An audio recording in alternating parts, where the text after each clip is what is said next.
რამდენ 25 წლის ქართველს შეუძლია საკუთარი ხელფასით იქირაოს ვერტმფრენი და საკუთარ ქორწილში მიფრინდეს.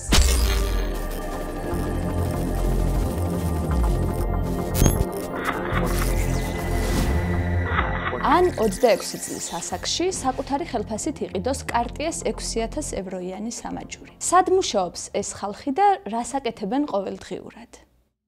Tell you what, I'll give it to the cops. They can reach Interpol. We have your picture of your passport still. We still have your picture on the internet, right?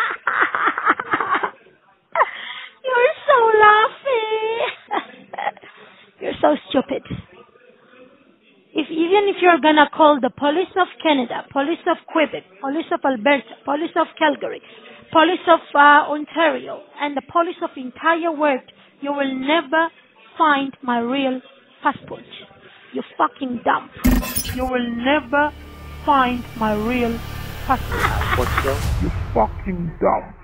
ჩვენ ვიპოვეთ ვინ არის ეს ახალგაზრდა ქალი. ვიპოვეთ მისი ათეულობით კოლეგაც. ვიდეოს ბოლომდე უყურეთ, შეიძლება ამ ხალხში თქვენი ახლობელი ნაცნობი მეგობარი იპოვოთ. ბოლო 8 თვეავს სწავლობთ და ვაანალიზებთ 2 ტერაბაიტი მოცულობის მასალას, ვიდეო ფაილებს, ზარების აუდიო ჩანაწერებს და ფინანსურ დოკუმენტებს. ანონიმურმა წყარომ ეს ციფრული მონაცემების საბადო შვედეთის საზოგადოებრივ მაუწყებელს მიაწოდა. შვედებმა მასალა 20 სხვა მედიას გაუზიარეს, მათ შორის OCCRP-ს და ჩვენ. ასე შევიხედეთ ციფრული თაღლითების შიდა სამზარეულოში და დეტალურად გავიგეთ თბილისის ცენტრში, მდიდრულ ოფისებში მსხდომი ქართველი თაღლითები როგორ ძარცვავენ ევროპელებსა და კანადელებს. შვედების მიერ გაზიარებულ მასალაში იყო თაღლითების სამუშაო კომპიუტერების ეკრანების ჩანაწერები. შესაბამისად ვხედავდით, რას წერდნენ ერთმანეთს სამსახურის ჩატებში, ვისთან ჰქონდათ კომუნიკაცია, როგორ მუშაობდნენ. როგორც წესი, კოლცენტრებში დასაქმებულებს პირადი ტელეფონის სამუშაო სივრცეში შეტანა ეკრძალებათ. ამიტომ სამუშაო კომპიუტერში აქვთ თანამშრომლებთან პირადი მიმოწერაც. ასე გავშიფრეთ სქემა თუ როგორ ხდება უცხოელების ძარცვა თბილისიდან. მარსელის 60 წლის კანადელის მაგალითზე გიყვებით, როგორი იყო ძარცვის პროცესი თავიდან ბოლომდე. მარსელმა $70,000-მდე დაკარგა თაღლითების გამო.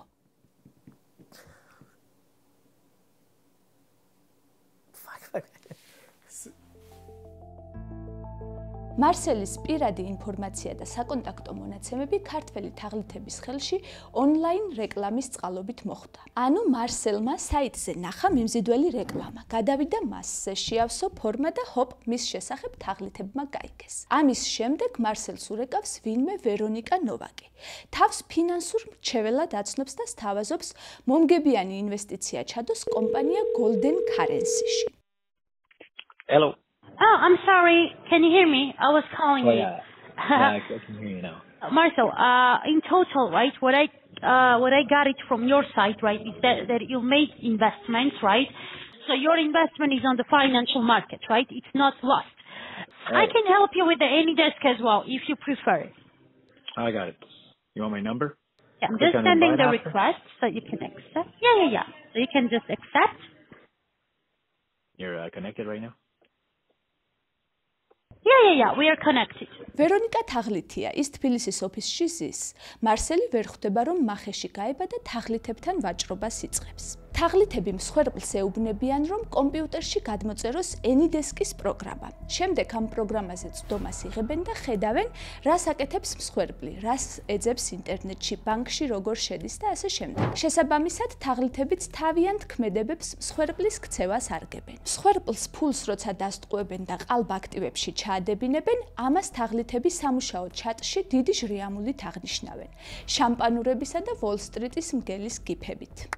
ოღონდ არ გეგონოთ, რომ ერთჯერადად მსხვერპლის გაძარცვა აკმაყოფილებთ. თუ ხედავენ, რომ მსხვერპლი დაბნეული და შედარებით დამყოლია, მას ბოლომდე ძარცვავენ. ოღონდ პროცესში არ წმუნებენ, რომ მათი ინვესტიცია მომგებიანია. მსხვერპლს უჩვენებენ ყალბ საინვესტიციო პლატფორმას, ვებ გვერდს, რომელიც ვითომ და ინვესტირებული თანხის მოგებას აჩვენებს. ასე არწმუნებდა ვერონიკა და მისი კოლეგები მარსელს, რომ მის ფულს ფული მოჰქონდა. მაგრამ მერე უთხრეს, რომ მისი ფული დაიკარგა. ვერონიკას გარდა მარსელს კიდევ 5 სხვა თაღლითი ეკონტაქტება. 5-ვე თბილისიდან, ვერონიკას კოლეგები. ზოგიერთი თავს აცნობს როგორც ბრიტანეთის ფინანსური მარეგულირებელის თანამშრომელი, რომელიც დაკარგული ფულის უკან დაბრუნებაში დაეხმარება. სხვები ურეკავენ თითქოს სხვა ფინანსური ინსტიტუტებიდან არიან და თუ დამატებით ფულს გადაიხდის, იმ დაკარგულ ინვესტიციას აპოვნინებენ. მარსელიც მათ უჯერებს და იხდის ათასობით დოლარს. თაღლითები მსხვერპლს თხოვენ, რომ ხან კრიპტოვალუტით გადაიხადოს ეს თანხა, ხან კი საეჭვო რეპუტაციის ბანკების ანგარიშზე გადარიცხონ. ამ ბანკებიდან ფული ყალბი კომპანიების ანგარიშზე მიდის და ბევრ რგოლს გადის. ამის შემდეგ ფულის კვალის ზუსტად პოვნა რთული ხდება.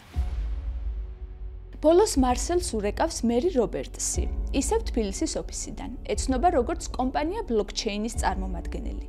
ეუბნება, რომ ხედავს მის დაკარგულ ფულს და შეუძლია უკან დაბრუნება, თუ მარსელი კიდევ გადაიხდის დამატებით თანხას. მარსელიც ისევ რიცხავს 3500 კანადურ დოლარს მერის მითითებულ ანგარიშზე. მერი მასთან ახლო, შეიძლება ითქვას ინტიმურ ურთიერთობას ამყარებს. უგზავნის ფოტოებს, რომელიც სინამდვილეში უკრაინელი მოდელის ინსტაგრამიდან მოიპარა. მერის მარსელთან საათობით აქვს კომუნიკაცია. ერთ-ერთი მორიგი ხანგრძლივი კომუნიკაციის შემდეგ მერი პროგრამაში, რომელსაც თაღლითები კლიენტების აღსარიცხად იყენებენ, ინიშნავს: მარსელს ვუყვარდები, 2 საათი ვესაუბრე. დაახლოებით 1 თვის შემდეგ მარსელი ხვდება, რომ მერიც ისეთივე თაღლითია, როგორც წინა 6 ადამიანი, რომელიც მას ესაუბრა. მერის ეუბნება, რომ მიხვდა ამ თაღლითობას, რომ ფული საერთოდ აღარ აქვს და არ იცის momავალში როგორ იცხოვროს. მერი ეუბნება, რომ წავიდეს და თავი მოიკლას. Oh, just go ahead and kill yourself. You don't need to anyone. It's going to be on you, right? ასეთი საუბარი, ასეთი მიმოწერები ამ 8 თვის განმავლობაში, როცა თაღლითებს ვაკვირდებოდით, უამრავი ვნახეთ. ამის ყურება და მოსმენა ჩვენთვის მარტივი არ ყოფილა. თან როცა ვიცოდით, რომ ეს თაღლითები ჩვენს შორის ცხოვრობენ. ქართველი ახალგაზრდები არიან, უცხო ენების მცოდნე და უმაღლესი განათლებით. ეს ადამიანები მუშაობენ კომპანია AK ჯგუფში. ამ კომპანიის სახელი კოლცენტრებიდან გაჟონილ მასალებში ვიპოვეთ. მერე მოვძებნეთ ამავე სახელით კომპანია ჩვენს ღია მონაცემთა ბაზებში. 2022-25 წლებში ამ კომპანიამ ევროპელი და კანადელი მოქალაქეების მოტყუებით 35 მილიონ დოლარზე მეტი იშოვა. გაჟონილ მასალებში ვხედავთ, როგორ აღნიშნებს თაღლითებმა კორპორატიული საღამო. Right here, right now is all we got. A little party never killed nobody. So we gon' dance until we drop. აი ეს ახლა ყველა ერთი დღის ფოტოებია. პარალელურად ვიპოვეთ კომპანიის ფოტოები გიფერზე. აი ეს იყო სუსტი რგოლი. ეს შეცდომა, რომელიც თაღლითებმა დაუშვეს, ჩვენთვის აღმოჩნდა ვიზუალური ინფორმაციის ნამდვილი საბადო. ამ ფოტოებზე ვხედავთ ამ ხალხის რეალურ სახეებს. პარალელურად ვაგრძელებდით გაჟონილ მასალებში ვიდეო ფაილების ყურებას. დავინახეთ, როგორ აკრიფა ერთ-ერთ ჩატში მერი შოთაძემ მარი ჩარჩიანის სახე. Facebook-ზე ვპოულობთ მარი ჩარჩიანს, მხოლოდ ერთ პროფაილს ამ სახელით. ვეჭვობთ, რომ თაღლითია. თან ვსწავლობთ მის მეგობრებს გამოქვეყნებულ პოსტებს, ამ პოსტების დამლაიქებლებს და დამკომენტარებლებს. ვადარებთ ამ ხალხის სახეებს გიფერზე ნაპოვნ ფოტოებსა და გაჟონილ მასალებში ნაპოვნ პირად ინფორმაციას. და ჰოპ, თაღლითი ლანა ლეჰმანსი, იგივე ლანა ვახტანგაძე, ჩვენი ვერტმფრენის დედოფალიც აქ არაა?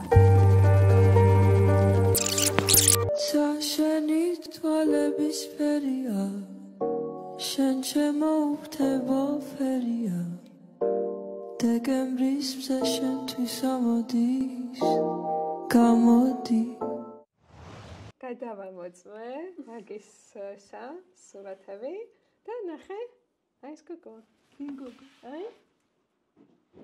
აი ეს და ეს ქორწილში ახლა ესეთი გალამაზებულია ძალიან. ხო, ერთ წამის გააჩერე. ეხლავე. აი ეს არის, ნახე? ეგ არის.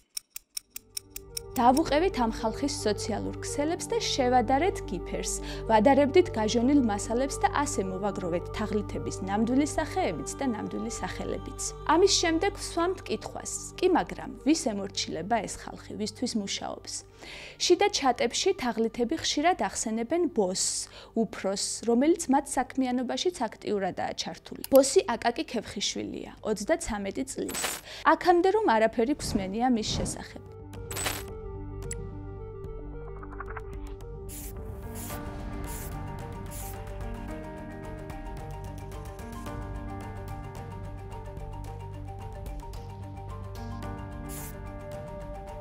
აკაკი ქევხიშვილის ქონება ბოლო 2 წელში გაიზარდა. მაგალითად, დედამისმა 2024 წელს იყიდა სახლი დიღმის მდიდრულ უბანში და ბინა დიდდიღომში. ჯამში ორივე ქონებაში 2 მილიონ ლარზე მეტი მისცა. კომპანიის ფინანსურ ცხრილებში ჩანს, რომ აკაკის გამოაქვს ფული კომპანიის ანგარიშებიდან. მაგალითად, 2024 წლის თებერვლიდან მაისამდე გაიტანა $130,000. აკაკის ემსახურება პირადი დაცვა, რომლის საფასურსაც კომპანია იხდის.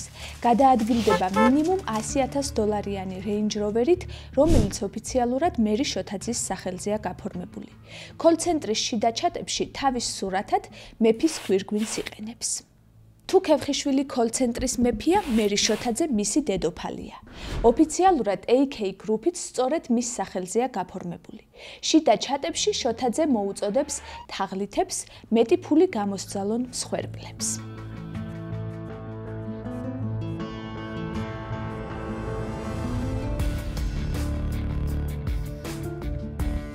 კადრები თბილისში პეკინის ქუჩაზეა გადაღებული. ყოფილი კაზინო შენობაში პროკურატურის მტკიცებით თაღლითური კოლცენტრია აღმოჩენილი. უკანონოდ მოპოვებული თანხებისათვის კანონიერი სახის მისაცემად დანაშაულებრივი ჯგუფის კონტროლის ქვეშ. ეს არაა პირველი შემთხვევა, როცა ვიგებთ, რომ საქართველოს კოლცენტრების ჰაბად იქცა. 2021 წლიდან აქტიურად გვესმის, რომ თბილისის ცენტრალური უბნებიდან ევროპელებს, ამერიკელებსა და კანადელებს ძარცვავენ. 2022 და 23 წლებში საქართველოს პროკურატურა უცხოელ კოლეგებთან ერთად არაერთ კოლცენტრში შევიდა რეიდზე. ევროპოლი ამ გამოძიებას ახლაც ატარებს, დაკავებულია ათობით პირი ორგანიზებული თაღლითობის საქმეებზე. მაინც ხედავთ იგივეს, სახელმწიფო უსაფრთხოების სამსახურის იგივე სუსისა და თბილისის მერიის შენობების გვერდით აკაკი ქევხიშვილი მართავს ოფისებს, სადაც დაახლოებით 80 ადამიანი უცხოელებს ძარცვავს. რას აკეთებს ამ დროს სუსი? ვინ ვის რა ნუდებს უგზავნის, მაგას აკონტროლებს. რამეს ხომ არ გეუბნებათ ეს ყველაფერი? სწორედ ამ ოფისებში სხედან ამ გამოძიების დროს იდენტიფიცირებული სკამერები, რომელთა ყოველთვიური ანაზღაურება ხანდახან $22,000-ზე მეტია. ბონუსად კი BMW მანქანას იღებენ თუ ბევრ ადამიანს გაძარცვავენ.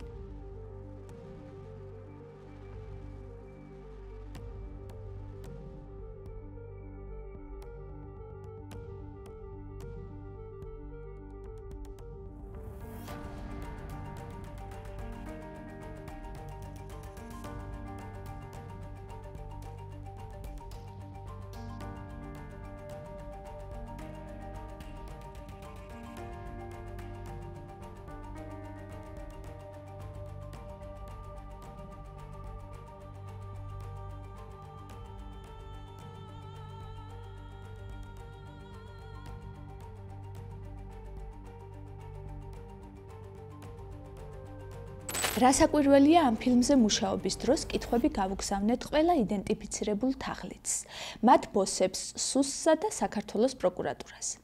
კითხვების მიღების შემდეგ სკამერებმა სოციალური მედიის ანგარიშები ან დახურეს, ან წაშალეს. მერი შოთაძემ კი მის სახელზე გაფორმებული ყველა ქონება გაასხვისა. კომპანიისა და სკამერებისაგან სხვა პასუხი არ მიგვიღია. მოკლე წერილი მოგწერა სუსმა, რომ მათი პირდაპირი მოვალეობა არაა კოლცენტრების საქმის გამოძიება. პროკურატურამ კი გვაცნობა, რომ AK გრუპის საქმეს სწავლობს და რაიმე სახის დანაშაულის გამოვლენის შემთხვევაში კანონის შესაბამისად მოიქცევა. პროკურატურის რეაგირებას ველით ყველა, ჩვენც და ამ თაღლითური სქემის მსხვერპლებიც. Personally, you lose self-confidence, you lose like your shame, you have dark thoughts. Some people will commit suicide over it, which is sad. You do feel shame about it. It can affect your marriage. It can affect. You can lose your house, hold money to the bank or whoever. It can affect you mentally. It can also affect you at your workplace, or there's no. It can do a lot of damage to you. I can't understand why anybody can do that to anybody. To scam people out of their money, their life savings. That woman is heartless. ახლა ბურთი პროკურატურის მოედანზეა.